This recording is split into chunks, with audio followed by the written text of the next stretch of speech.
안녕하세요, 티묵입니다. 그리고 이제 사실 꼭 블록체인 얘기를 하려는 게 아니라요. 이 표준산업 분류표라는 것은 자주 개정되진 않지만 세세하게는 가끔씩 이제 갱신이 있습니다. 이게 어느 정도로 중요한 건지 알아보려면 2017년 7월이 이제 아마 10차 개정이 있었을 거예요. 표준산업 분류표 개정이 있었습니다. 앞선 것처럼 이제 정말 특이 케이스로 이게 산업의 빠른 개정이 필요하다, 갱신이 필요해서, 왜냐면은 이제 국가적으로 지원도 해줘야 되고 이런 게 이제 블록체인의 케이스고요. 아니면은 이제 한 국가가 새롭게 산업의 지원 지표를 아예 좀 큰 맥락에서 바꿀 때는 이렇게 아예 10차 개정 이렇게 해서 바뀝니다.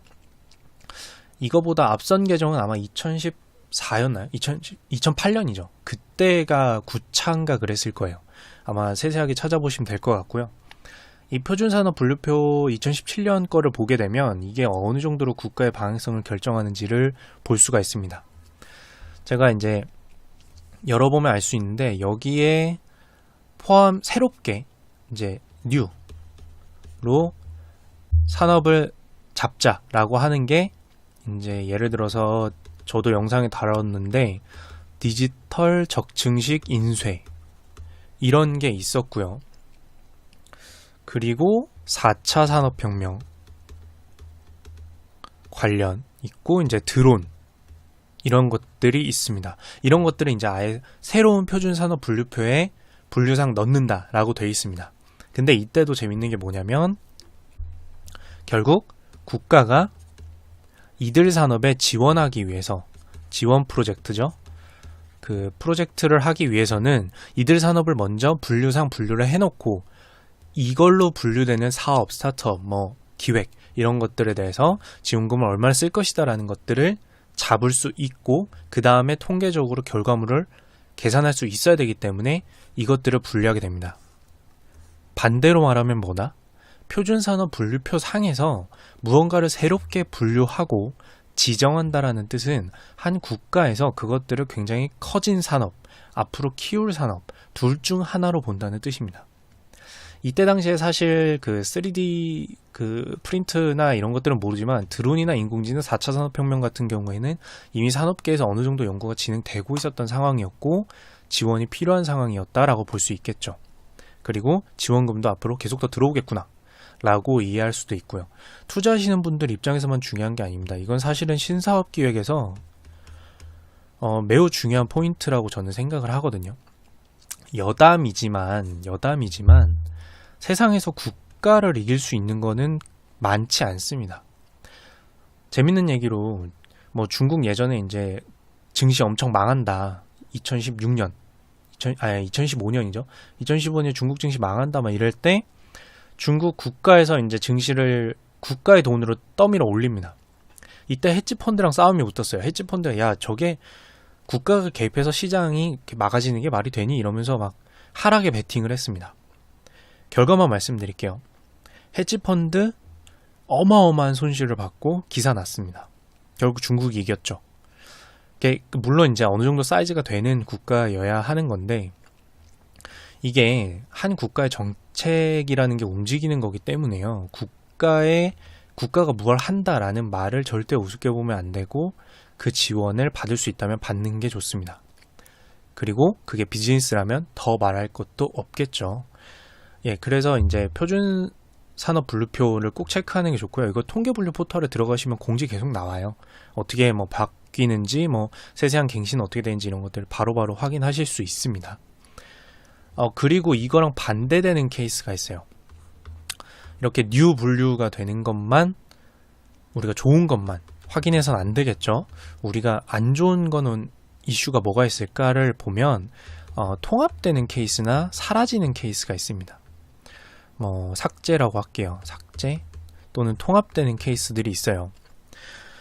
우리가 이제 지점이나 매장 같은 게 통합될 때는 무슨 이유일까요? 그 분리되어 있는 게 별로 이득이 없을 때겠죠. 그러니까 산업 자체가 작아지는 거예요. 그 사업이. A라는 산업이랑 B라는 산업이 이제 두 개가 나뉘어져 있었는데, 이제 크기도 많이 줄어들고 공급이나 수요나 이제 전체적으로 시장이 많이 크기가 줄어들어서 이거를 따로 분류해서 관리하는 게 인력 낭비기도 하고 이제 통계상 무의미하다고 여겨졌을 때 이 산업 두 개를 이제 합쳐서 관리하게 됩니다. 그래서 이제 뭐 A- 또는 뭐 B- 산업이라고 해서 분류표상 분류를 합치게 됩니다. 이렇게 되면은 뭐 그러니까 꼭 당연히 지원금이 줄어든다라는 의미는 아닐 수도 있어요. 지원금은 유지될 수도 있죠. 하지만 이거를 통합한다라는 뜻 자체가 세부로 분류할 의미가 많이 없어졌다. 반대로 얘기하면 그 시장의 세부적인 산업들에 대한 판단을 굳이 지속적으로 할 필요가 있을까라는 겁니다. 반대죠. 그러니까 우리가 예의주시하는 것들이 정말 저거 작은 산업인 줄 알았는데 따로 분류해서 봐야겠네 라고 하면 어떻게 돼요? 그거를 따로 분류해서라도 뉴 산업 분류표에 넣습니다. 그게 중분류든 소분류든. 근데 그 시장 자체가 작아진다라는 사인은 어디서 볼 수 있냐면 표준산업 분류표상 통폐합이 되는 곳은 이제 좀 애매하다라고 볼 수 있겠죠. 물론 이게 굉장히 선행하는 것은 아니에요. 선행하는 것은 아니지만 앞으로 이제 국가의 돈이 들어갈 곳, 국가가 야 이건 키워야 되는 거 아니냐라고 말할 곳이 어디냐라고 봤을 때 단순 뉴스 기사, 뭐 정부 관계자는 밝혔다 이런 거 말고요. 이렇게 산업분류표상에 아예 편입되거나 통폐합되거나 또는 갱신되거나 개정되거나 아예 이렇게 10차 개정으로 나오거나 이런 것들은 한 정부가 이것들을 계속해서 밀겠구나 라는 것들을 알 수 있는 지표입니다. 그래서 요것 같은 경우에는 꼭 큰 갱신이 있을 땐 당연히 봐야 되고요. 지금 아직 안 보셨다면 10차 개정 표준산업 분류표 때 뭐가 바뀌었는지를 꼭 한번 체크해 보시는 게 앞으로 적어도 2, 3년 이상은 적어도 4, 5년까지는 이런 것들이 주요하겠구나라는 걸 알 수 있습니다. 그리고 마지막으로 제가 이제 표준산업 분류표에 대해서 한 가지 더 할 얘기가 요거까지 아까 앞전까지는 이제 한국산업 분류표에 대해서 얘기를 했는데요. 이게 한국산업 분류표가 크게 개정할 때는 사실 한국 내의 산업이 변해서도 있어요. 한국 내의 산업의 변동이 있어서도 있지만 2017년에 10차 개정 때도 보면 이 앞에 써 있습니다. 뭐라고 써 있냐면요. 국제표준산업 분류표에 변화를 반영한다. 일부 반영하기 위해서 뭐 이런 식으로도 써 있습니다. 그래서 이거는 사실 한국 표준산업 표의 변동만 보는 것도 나쁘진 않아요. 왜냐면 사실 우리는 한국에 살고 있고 한국에서 비즈니스를 할 거니까. 그러면 한국의 세법과 한국의 정책이 매우 중요합니다.